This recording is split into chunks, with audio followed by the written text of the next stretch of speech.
Please welcome to the stage, Edith Gonzalez!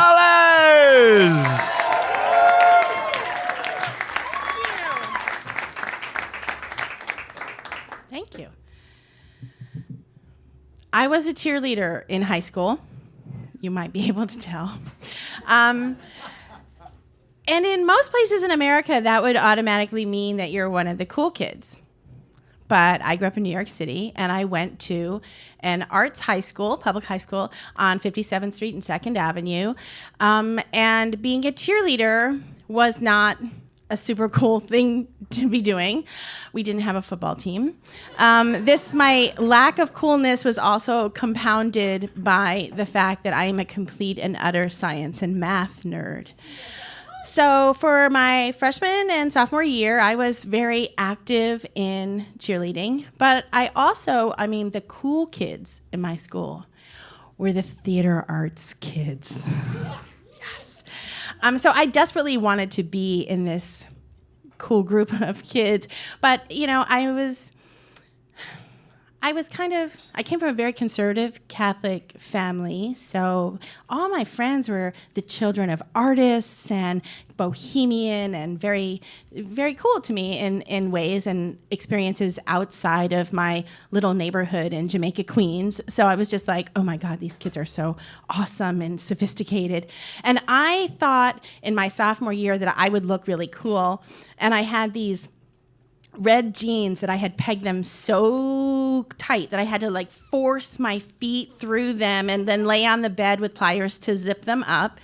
And I had this blue and white striped t-shirt, like a French Navy t-shirt, and I thought it made me look like Audrey Hepburn, but in fact it made me look like a flagpole with an American flag and a completely calm day, because I was very, very skinny. And I had these thick little Coke bottle glasses that all reliable scientists will wear, and very curly hair that was unruly. So not exactly my stellar good-looking years. And so in this summer between sophomore and junior year, I started to think about okay, so our school was on 57th and 2nd Avenue, and it had one building right on the corner. And then next door to it was an elementary school. There was no campus. So after lunch, you weren't allowed to leave the building. They had this one-story building that connected the two schools. And on that flat tar roof, they erected these huge chain-link fences and sort of a no man's land that separated the high school kids from the elementary school kids. And they called it the terrace, but it actually looked more like a minimum security prison. And we would go out there after lunch. So during the sort of ending days of my sophomore year, I was hanging out a lot with the theater arts kid, and there was this one girl, and her name was Blair, and she had black hair, long black hair and flashing black eyes, and she had this reputation for being really wild. And I thought, how can I get some of that? And I would hang out with her, and she was always super nice to me, and we were in a bunch of shows together. But every time after lunch we'd walk up onto the terrace, there would come a point in the conversation where she would just be like, peace out, and walk over to the cool kids in the corner who were standing there smoking. And it was clear I was left to walk over to the mathletes and the younger classmen. So I was like, curses. So my friend Kim and I both lived in Queens, and we'd ride the Q60 bus back home, and I was just like, what the hell? So my junior year starts, and Kim and I are riding the bus into school, and she says, I have figured out what the issue is for you in your quest to be cool. The problem is, you have this reputation for being a really, really good girl. Okay. Now, I had this reputation because I had zero experience. I never had a boyfriend. I had no sexual experience. I had very little experience in anything out in the world. So I thought, okay, I need to do something shocking, something radical. So first thing I did was I cut my hair. And I cut my hair into this really slicked back, kind of curly front, David Bowie androgynous thing. And I thought, if I can't be this sexy, curvy girl, then I'm going to take the whole thing into that David Bowie direction. And I started to wear skinny ties like I was in the Jam or something. And And so I was like, okay, I'm radical. I got contact lenses, and I start my school year, and I just decide every other word out of my mouth is going to be fuck. So I start like, fuck this and fuck that and blah, blah, blah. And the problem is I have to turn it off when I go home because I once said the word fork too emphatically, and my mother smacked me in the back of the head. So there's a line I'm walking. And so then I'm like, okay, I'm going to try and smoke at school. I have asthma. It was a disaster. So I'm there and I'm sort of on the edge, but I'm feeling like, okay, maybe I'm following it. But, everybody knows that I'm in the advanced trigonometry class and that I'm going to be taking calculus ahead of schedule the next semester. And it's like, okay, I just don't know what I'm going to do. When one day, this guy, who we're going to call Larry, he was a senior, and he was like the ultimate guy. He was very rock and roll, and he wore these Led Zeppelin t-shirts, and he had feathered hair and a puka shell necklace. Yeah. So one day, Larry says to me, theater arts guy, he says, hey, third period, do you want to go hang out in the back of the theater? Now, this is code for do you want to make out with me? Because it was a commuter school, kids were coming from all over the city to go there. It wasn't like a neighborhood where you're hanging out with people. So you didn't go actually on a date. You cut class to actually date someone at school. So I'm thinking, this is awesome. Yes, first of all, yes to that question. And third period, I have gym. But because I'm a cheerleader, I'm exempt from gym. So I'm not even going to get a demerit. I will not get detention for cutting gym. So I'm like, yes. So third period, I go, and the theater has a broken door. So the theater arts kid had jimmied one of the doors of the auditorium theater for our school so that it's broken, so you can always sneak in and hide when you're cutting class. Awesome.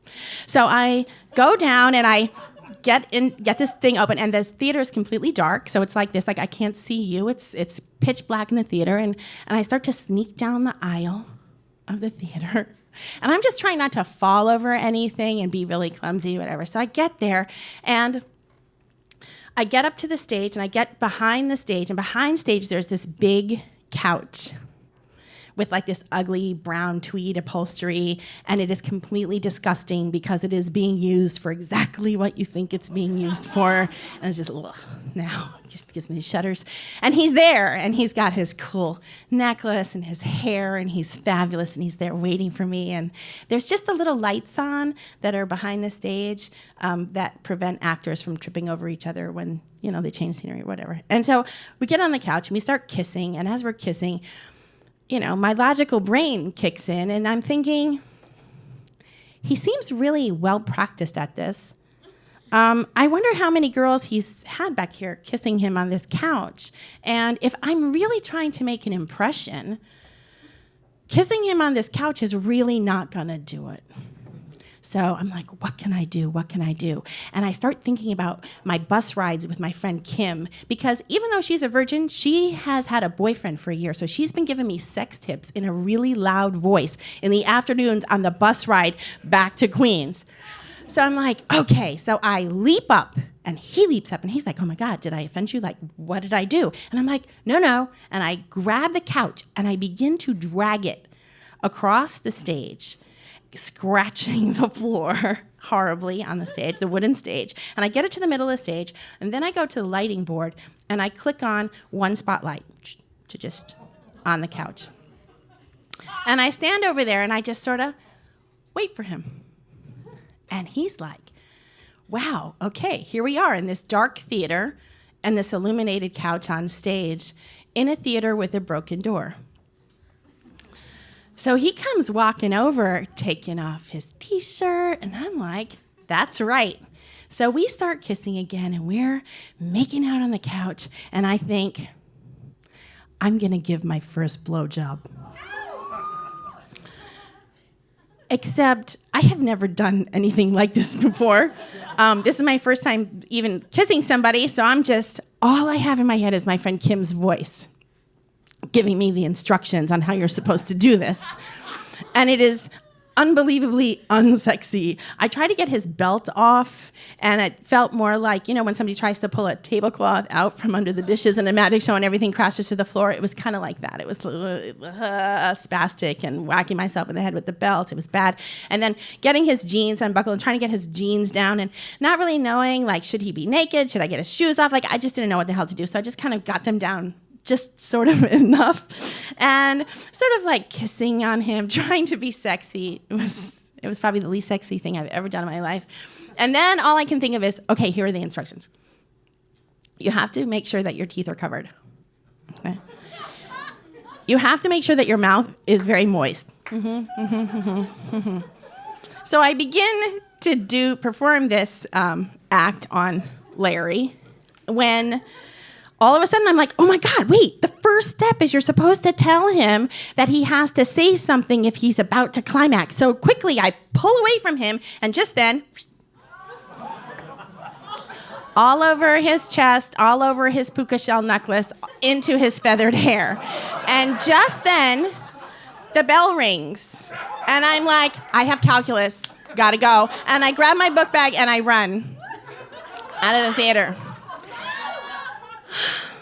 So, a couple of days later, I'm talking with Blair. I see her at lunch, and we're going up to the terrace. And as we get up to the stairs and we're walking out onto the terrace, at the point where normally our paths would diverge, she almost begins to herd me like a sheepdog and a little wayward sheep, and doesn't break her conversation, but sort of steers me over to where the cool kids are hanging out.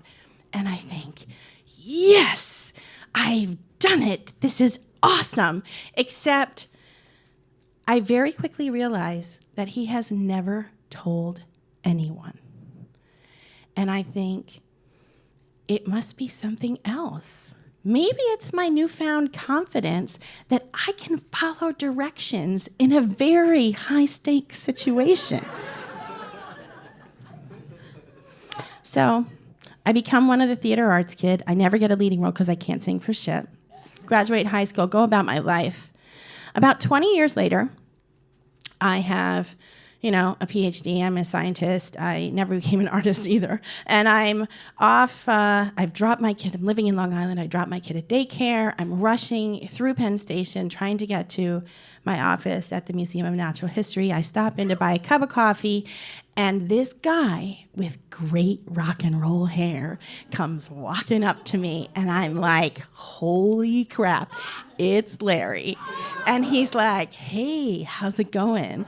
And we get into that conversation with somebody you haven't seen in 20 years and have not even thought about for 20 years. And he's like, yeah, do you remember that day?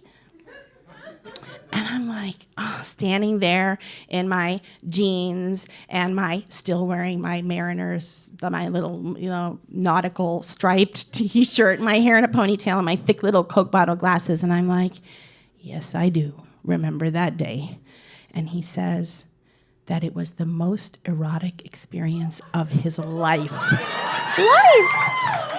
And I went like, oh, yeah. Maybe I do still have a little of that David Bowie swagger, after all.